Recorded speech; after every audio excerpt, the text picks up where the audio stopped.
Hey, well, we're live. So, time to, yeah, I think we're good. Time to start calling people because I'm going to talk Torah. I don't know if you're watching, no idea, but we're going to talk some Torah, but I'd prefer to learn with somebody. So, if you want to learn, you're watching the YouTube or the Facebook and can leave a comment, well, I'll try to see it. Watching the YouTube, if that helps. If uh, you're on the Facebook, then you're very okie dokie. If I've missed updates, well, none of them have to do with you. So let's start learning some Torah. This week's Torah portion coming up is related, obviously, to Tisha B'Av, which has just passed. It is now over. Oh, look at that. So we should talk a little bit about Tisha B'Av, but connect it to the Et Hanan, which is the Parsha coming up. Tisha B'Av is akin to an alcoholic hitting rock bottom in terms of Jewish historical terms. There's a bit of a debate. Should we have Yom HaShoah, the Day of Holocaust Remembrance? Why not, you would ask? We don't want to forget. We say Zachor, remember, so we do not repeat. But more traditional folk feel that we have a day already called Holocaust Remembrance Day, but in Hebrew we call it Tisha B'Av, the 9th of Av, because it commemorates all of the sufferings throughout Jewish history, not just the years. I was going to list the dates, but truth is, the war started for the Jews long before 1939 in Germany, just as it appears to be. I was going to say, hopefully, God, what's wrong with me? As it paws, I'm tired. It's 20 after 12 here in Australia, so I am tired. But somebody told me recently about a terrifying dream she had. She's a teenage woman, young Jewish woman. And it was a terrifying dream, but that's not what scared me. What terrified me was that I had a very similar dream at her age. And I was wondering, is there therefore some truth to it? Because it resonated with the most frightening dream I've ever had, which did not feel so much like a dream as a prophecy, to be honest. And it was very, very terrifying. And it was a lot like October 7th, but let's just say the enemy was much larger and more organized. My dream was in tremendous detail and appeared to be quite real. Things happened after I woke up that look at this, that I can't explain. I just went the wrong way, I'm sure, because I'm an idiot and I'm in the backwards world.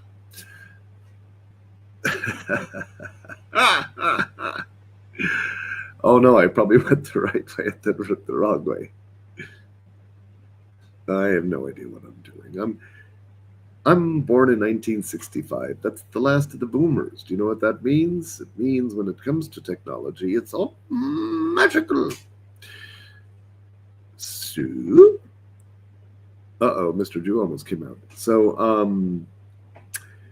Tisha B'Av, like an alcoholic hitting rock bottom, is when the Jews finally realize that all of this hatred and anti-Semitism cannot be solved by arguing with anti-Semites because they are not rational people. And if the past 2 years haven't made that clear to you, I don't know what would. I'd be terrified to find out what would. But, mama. But the way we deal with anti-Semitism is the way we deal with any bully, even in junior high school, which is to strengthen ourselves and our security and our own identity, and that we don't need the approval of Donald Trump or anybody else. I apologize, I'm going in and out of the camera. Can I do something about this crazy purple frame? It's ridiculous. I'm going back to the studio. Oh, I have a space for a guest. That's why it looks the way it does. Well, see, I just proved what I said about boomers. 10 people. No, I don't want 10 people. I want to get rid of this person who's not really here. Let's see here. Cancel. What happens if I cancel? Oh, is it just me now? Let's check back on YouTube. Looks the same. What is, I don't expect anybody to go into the chat, honestly. But if you're watching and you happen to know how to get rid of this purple frame, oh, wait a second, background. Let's see here. Blue waves, black mountains. What about just no background? Can I just do 0 background? Confetti, blue lagoon, fruit salad.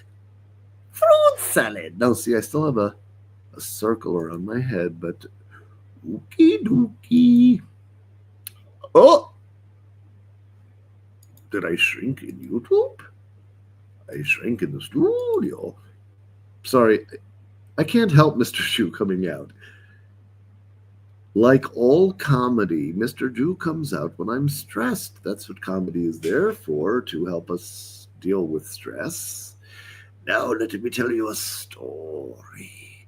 A very powerful story about prayer to connect Tisha B'Av and the broken soul of the Jewish people back to their source. And this is a story straight out of the Talmud, and you won't believe it because it's so bizarre. Are there really such stories in the Talmud? Are they meant literally, metaphorically, allegorically, ridiculously? One of these ways could be true. But geez Louise. All right, so this I don't know what's going on with the camera. I'm all confused. I'm Nick Nolte, all of a sudden. Well, mixed in with something else, but bloop. All right, let's get serious. If I doubt, can I tell if anybody's even watching? Is there any way to know that? That would be helpful. One watching now, but is that me? Last time I tried this, there was one watching, and I think it was me. But I'm going to assume that you are watching, although you're not. So, well, I'm going to at least post on Facebook. Let's see if it already went. Oh, it should be live on Facebook. Yeah, this is my first live stream. Oh my God, there I am. I'm on Facebook as well. Hello, everybody. Nobody's watching me. It's okay. Let's go back to the studio because it doesn't matter. It doesn't matter what's on Facebook or YouTube. It only matters what's here in the studio. Just like it doesn't matter what anybody else thinks of you or if they're watching you or not, whether they give you feedback or not. Because the only thing that really matters is what goes on in your own head as far as you are concerned. Take advice from a man who's a lunatic. I know exactly what I'm saying none of the time. Therefore, you should trust me because I would never lie to you on purpose because I'm always lying accidentally. And therefore, you can never believe what I say until you verify it for yourselves, which is what you should do with everybody. That's a joke, but it's not a joke. I'm going to again, nobody's listening, but who cares? That's my point. I want to share a very true story about 2 doctors here. Don't worry, I won't reveal the name of the bad guy, but I will tell you the name of the good guy, so you can reach out to him, although he's basically retiring, which is sad for Australia because this man saved me from a lifetime of multiple spinal fusions, and that is not a joke.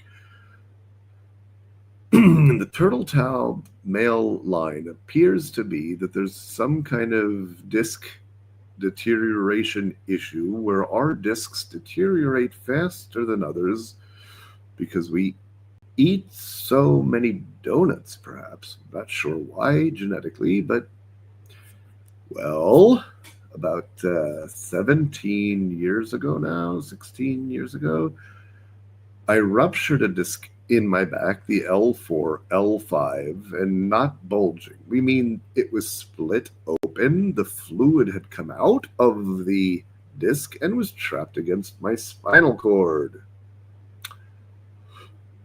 It wasn't fun. And the first surgeon looked at my MRI and scheduled emergency surgery to fuse the discs and remove the excess fluids. A good friend of mine named Avraham David, that's his first two names without his family name. But it's the same as a famous comedian. There's Matt Mel Brooks. So Michael Avram David said to me, go to Dr. Professor Graham Brazenor at the Epworth Hospital because he's the top neurosurgeon in Australia. And he is, so I went. He explained that I did have this issue as soon as he saw my MRI. And yes, he is the top fusion guy and would be happy to do it if I wanted to, but he had a suggestion. If I learned how to heal naturally through walking properly, moving properly, knowing how to function with gravity, since we've evolved up to standing on 2 feet, we got to learn how to work with gravity better and using a lot of techniques without quoting them necessarily, just distilling Feldenkrais, Alexander technique, all these things into small wisdoms that I could absorb, I actually healed. So it's been, 16, 17 years, and I haven't had a single surgery on my back. And my father, when he passed, had had at least 5, all the way up to his neck. And so near the end of his life, his spine was like that. He was bent completely over so that his face was parallel to the ground when he walked with a cane in his 70s. So I'm almost 60 and in a very different situation. And for that, I thank Professor Doctor, the Holy Doctor Graham Brazenor, one of the true righteous humans on earth that fulfills the Hippocratic Oath with integrity. That shouldn't be so surprising. Now, listen, Mark Zuckerberg. I'm assuming, Mark, that you can hear me because I have a feeling you listen to everything. Perhaps there's an attractive woman online. Mm-hmm. No, I'm serious, Mark. If you're not curling your hair at the moment and can hear what I'm saying, I want to tell you honestly, I have no idea what the rules are. Not on Facebook, not on YouTube, not on the Skibbly Bop or the Frup Frup. So, it's very likely I'm going to say things or do things that might violate community standards. For you see, I don't belong to community. None of them. It's true. In one sense, I am part of a community. A large and very historic one. But in another sense, I'm just a lunatic howling at the wind. So on a serious note, I just want to tell you what I was just doing, and that is acting crazy, which I'm really, really good at. I can be really convincing. And I abuse this power whenever I want to. So, for example, I've gotten out of tickets and gotten discounts and free stuff,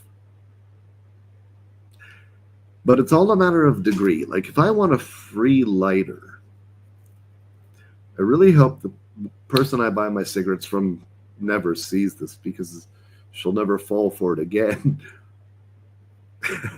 But if I don't want to spend $2-3 for a big lighter because I lose them all the time anyway, who's good? It's ridiculous. Now I've got about 10, like three on the desk, another 6 in the drawer. I don't know which ones still have fluid because my entire life is spontaneous because I don't plan anything. This is going to sound crazy if you don't know me. Yeah, I'm close to 60 and I've never had a budget. I've tried. I've tried to live with a budget. My math ends with multiplication, subtraction, and division.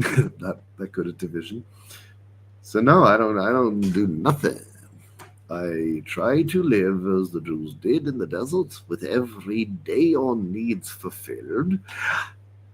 And if your needs are fulfilled today, then you have what's called sipuk in Hebrew, which means satisfaction, something the Rolling Stones wanted, but you could have it if you have sipuk, satisfaction. And it does not depend on what you have. Imagine being satisfied with your life has zero to do with what you have. A person could have very little and be satisfied. A person could have a lot and not be satisfied. So, satisfaction, therefore, has zero to do with whatever you actually have. I hope that is clear because what satisfaction actually is, as we can now understand this Hebrew, it's the opposite of doubt, you see. For if you doubt either your ability to pay the bills of this month or to write your manifesto or paint the Mona Lisa with your interpretations or do surgery on your dog watching a YouTube video, all of those doubts are going to cause you existential pain. How will I pay the bills? Am I truly an artist? Is this supposed to go back in the dog or not? Maybe it's his appendix. He doesn't need it. But it looks more like his tummy. I shouldn't have done the surgery. You might have doubts about your life. That's the opposite of satisfaction. Satisfaction doesn't come from having things, it comes from being happy with yourself and what you are doing. So you could have very little but enjoy your life. Or you could have a lot and not be happy. And this brings me to this week's Torah portion, Be'et Hanan, because the holiest man of all time, the one who was trusted in every nook and cranny of the celestial palace, the one who climbed Mount Sinai, spent 40 days and 40 nights in an Airbnb hosted by the Almighty himself, came back with 2 giant downloads with 5 commandments on each, 5 between him and humans, and another 5 for the humans to relate to each other, creating 10 commandments, which are really just one. And one of the great works of Jewish thought called Mesilat Yesharim, which means the paths of the straight ones who do not fool about and waste their time and their lives, but have a goal and shoot straight for it.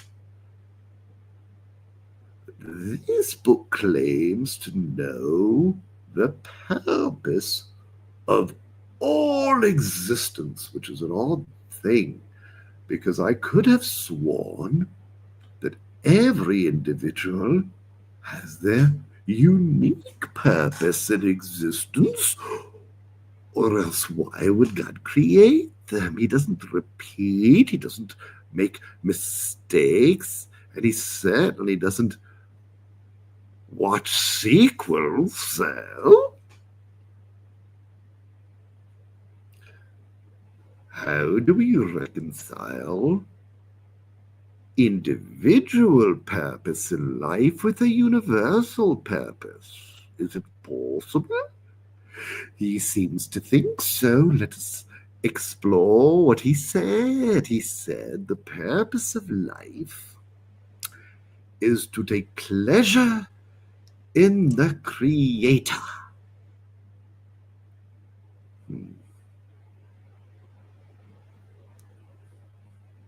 Well, what if I don't take pleasure? What if not everyone loves Nickelback? They're a creator, so I go to a Nickelback concert. Do I have to love them because they're creators? And the book says, no, you're misunderstanding. Nickelback may make music, but they're not creators. No musician ever has been. In fact, no created being ever has been, because what we mean by your creator is the one who creates all things, including you and our whole universe. So, there's only one of those. And surprise, it's not Nickelback. It's not even Coldplay. It's God, according to most people when they use that term. I don't use any names talking about him except in the blessings, because the rabbis wrote those and they know what they're doing, because they based it on verses in the Torah. But see, that's the blessings and prayers that the rabbis who know what they're doing wrote for us. But in private, so to speak, when I am just speaking to him, I don't have any idea if he even exists, really, or what that might mean, or what he's like, or who he is. The only thing I know for sure is what's written in the Bible. For you see, ooh, I knocked my desk, but it's okay. We are not the first people to try to define him. Moses attempted it, and he was talking to God at the time, so it's a very good source, isn't it? If you like the Bible. So what happened? He's on the mountain, and he knows he has to relate to the people about who's very ethereal and majestic and esoteric and transcendent. Much like a very good stew or a goulash. And forgive the fire stick, but it helps me think. So, I'm going to go back to my real voice now that I have a cigarette. I'm a little more relaxed. In all seriousness, Moses is on the mountain. The Jewish people have been taken out of Egypt. They've seen miracles literally, I was going to say literally up the wazoo, but from underneath the earth with the water and the blood and the blood, all the way up, not only to the sky with the locusts and the hail and the darkness, but the spiritual realm is also clearly controlled by this deity. And I say it that way because you have to realize there were no monotheists at the time. Everyone was an idol worshiper. And I don't know how long I'm going to go, but if you ever really learn what idol worship is, and I will tell you, and the sources are straight out of Maimonides. You don't have to go far to find them. I mean, literally. I'm going to blow your mind with what idol worship truly was, straight out of Maimonides that you could find online in English, and you read it for yourself. And when you do, you're going to understand the bit of Talmud where one of the Talmudists, who's after the time of the temple was destroyed, and prophecy no longer exists. So this whole era that's a bit Tolkien, Middle Earth-like with magic in the air, that's gone. Once the prophecy is gone, well, the reason it's gone is the divine presence has removed itself from. This has made it thinner, in a sense, like a thin atmosphere. The spiritual atmosphere became thinner when the Shekhinah ascended. Prophecy, therefore, became impossible, except, as the Talmud says, in children and what I refer to as neurodivergence and what other people sometimes call psychotics. Because these people, a child and a person who has this kind of neurodivergence, does not rely on their rational mind to filter their experience. This is what the Talmud means, that prophet, there's not being cute. Prophecy is simply inspiration. It's a very high level of inspiration that's directly sourced in a communication from God specific to that prophet. There were quite literally millions among the Jewish people throughout history. However, only a select few were chosen to write for the ages because their prophecies weren't solely for them, their family, the community, or even their era, but for all time. So after the localized incident, let's say with Elijah and the worshippers of the Baal with the fire from heaven, you remember that? That scene was so serious because the issue of straddling the fence, what side am I on, is an issue that's going to be throughout Jewish history, and therefore it has to be written down. But there were prophets. Prophecy was not a happenstance. I really want to talk about prayer, the secret, manifesting, kavanah, and what it really is in the Torah, because it's very important. I was tempted to go into all this other stuff, and I go walk about.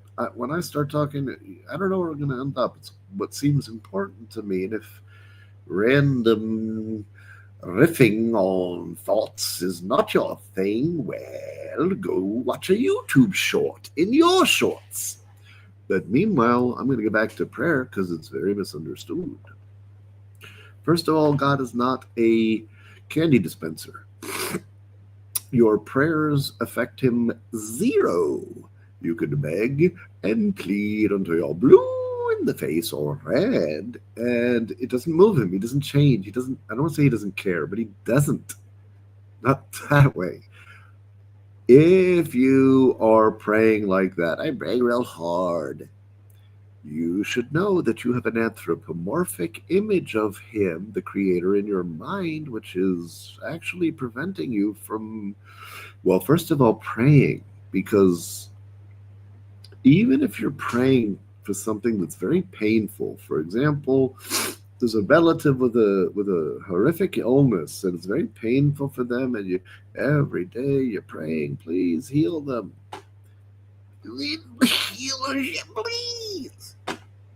That doesn't oh, he's really asking sincerely, so I guess I should do it because I'm changing my mind now. See, that's imagining God as like a big human. We can blame certain way certain peoples throughout history have interpreted the Torah for that, because it has anthropomorphic images like outstretched arm. And we could assume, possibly like the Ravid, that's just because, listen, the Torah is written for everybody, including the simple people, and for them. It's not the truth, though, as the Rambam clearly learns, that no, here's the rule when it comes to anthropomorphic imagery in the Torah. It's really very simple. It applies not only to anthropomorphisms relating to the creator, the deity, the big banger, but quite literally, just about any concept in Torah. I call it Occam's razor Torah, which means, in terms of textual interpretation, and I don't want to go off the beaten path, but I applied the same methodology in English literature to Shakespeare and William Blake and Wordsworth and the rest of them. Occam's razor means if you can take a writer literally at face value, and that makes sense, makes perfect sense, literal face value, what he said is what he meant, or what she wrote is what she meant, then deconstructing or looking for alternative layers of meaning is okay. We do that in Torah as well. There's 4 basic chambers or different dimensions of study. One is pshat, which is what does it say, surface, literal value. That's the level we've been discussing now, that when you're interpreting a verse that, for example, might say, the stars and planets praise the Creator. You might can't be literal because they're just rocks floating around in space, so it must be allegorical. And it must mean that we humans praise God because the sky is very pretty at night. Rambam and others don't learn, the majority of Chazal don't learn that way. Certainly Nachmanides, Ramban, but even Rambam's Beferish, Hilchos Yisodei Torah 2839. Either one of those will tell you that every star and planet has self-awareness. Yeah, because Earth does as well. This concept of Mother Earth that all the natives speak about, Turtle Island, and the natives in North America, the Aboriginal people here in Australia, all these people that talk about grounding, and the trees are singing as well. And well, King Solomon in the Bible knew the language of the birds. I'm sure Rabbi Nachman of Breslov in the forest had some inkling. And of course, we're not talking about the trees singing a Led Zeppelin song. Mainly because they don't like Zeppelin, but they're more Enya types. But that's neither here nor there or anywhere else. My point is that everything has a language. I want to give you another example, which is, to me, the way people read the Bible, why any of them believe it shocks me. Like real believers, like fundamental believers, but don't know how to read it. It's shocking to me that people could believe in Bible stories. That's insane. People who believe in Genesis at the simple level. See, this is the Rambam and the Ravid again, and Nachmanides. And I just want to point out, while I'm saying it, there are commentaries, significant commentaries, that leave the first chapter or the first 2 chapters of Genesis or the entire weekly parsha of Genesis out of their commentaries. They won't comment on it. A lot of good material there. Why don't they want to write about that? Well, the reason is what Nachmanides, the Ramban, explains right there near the beginning, that without the mystical traditions, It's impossible to understand these first part of Genesis, which is a strange thing because that means that wasn't written for everybody, like the Ravid says. But of course, that's also not true. So let's just quickly use this as an example where if you think there might be a disagreement among sages, if you think a little bit harder, you might realize no, they're just saying two sides of the same coin, right? Two different aspects of the same spectrum.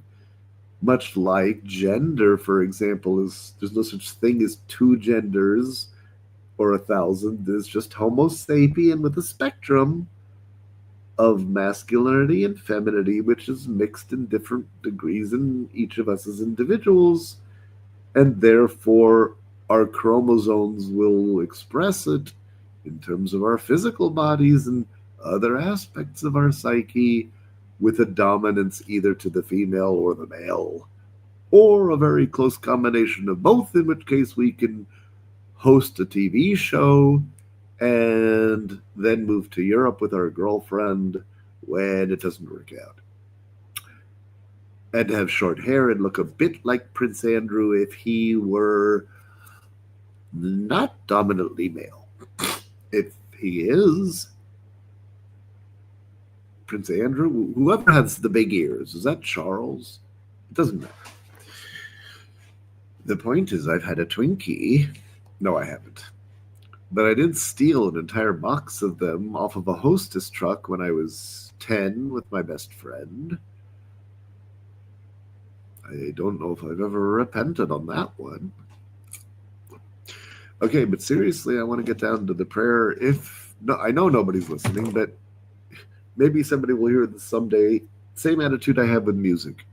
I record music, I play music. It does not matter to me if you like my songs or play them. They're not for sale anyway. When I play music or write music, my entire motivation is this: create a vibration in the universe that I like, and then I feel like maybe that'll help. No expectations where it's going after that. It's the same way I teach. I don't ever want to influence anybody. I don't. I talk about ideas that if they resonate with you, you'll process them in your way. But the last thing I want on my conscience, or to have to be responsible in heaven for after I leave this plane, is somebody else's life, including even my own kids. Whoop, yeah, because even your own kids, you can give them information and lead by example as a good papa or mama, or just human being. But what you can't do is force them to follow your path, because they also have free will, and we're all given the teenage years until that we're becoming young men and women, so that we'll rebel. Seriously, ask yourself a question about the Jewish bar mitzvah. Obviously it has something to do with puberty, when the curly hair is not just on top of the head in a Jew fro, but somewhere else as well. But the person in heaven, in the Talmud says, is not punished for their mistakes until they reach 20, when they've had some life experience and they're physically and mentally a bit more mature. So why do we have a bar mitzvah 12 and 13? Because socially, we tell them, you need to put on your big boy pants and grow up and stop being a little adult. True, in heaven, they're not responsible, but on earth they are. So, for example, let's say they did something which is punishable only from heaven by God. It's not punishable in the earthly courts. If they're not 20, they got nothing to worry about. But if they do something that is, if God forbid they would kill somebody, then even if they're bar mitzvahed, they're going to get the full punishment of the law. Do you realize how nuts that is? From a Western viewpoint, they're not 18. They can't even vote. How could we punish them for killing somebody just because they're 16 and had a gun and planned it and okay, so maybe that nowadays would because we've started to adjust to this idea. But in Torah law, like everything else, it's neither of two extremes, but a perfect balance because it happens to be a true document. So, when a boy or a girl is bar mitzvahed in the synagogue, they're not truly adults in God's eyes in heaven. For obvious reasons, they're not. They're little pishers. They're 12 and 13 years old. There's no way the halacha would consider that a mature adult in the full sense, even though they can do everything in Jewish law that an adult in Western thought can do. In other words, they wouldn't go to the army because they're not 20. That you have to be 20 to go to the army in biblical law. With modern Israel, it's 18, whatever it is. But in biblical law, the army is 20 to 60. That's the ages you can be drafted from 20 to 60. So one more year and I'm free. Whoop. And this whole thing about bar mitzvah is really a social construct. Yes, it's legally true that he's an adult, and if he smashes up your car, he has to pay for it, not his parents. Do you hear that? A 13-and-a-half-year-old boy in Jewish law vandalizes your business on Halloween with eggs and spray paint with all of his 13-year-old friends after Hebrew school on Hanukkah, whatever. He's punishable, and his parents aren't liable. He might have to pay it in the future. But yeah, he's an adult socially because if we start treating him, even at this young age of 13, as a grown up in terms of his responsibilities, he'll behave that way. And now I'm going to end the stream. Well, because nobody is watching on either Facebook or YouTube. Just gonna make sure, but I would assume the studio would show me. So I'm going to just make sure before I hang up. Yeah, no, nobody's watching. So that's fine, as I said. Totally fine. I don't mind that nobody's watching. But I do mind that nobody knows what I'm saying. So I'm going to record it and make a Mr. Jew video. I'll post it sometime before the Armageddon.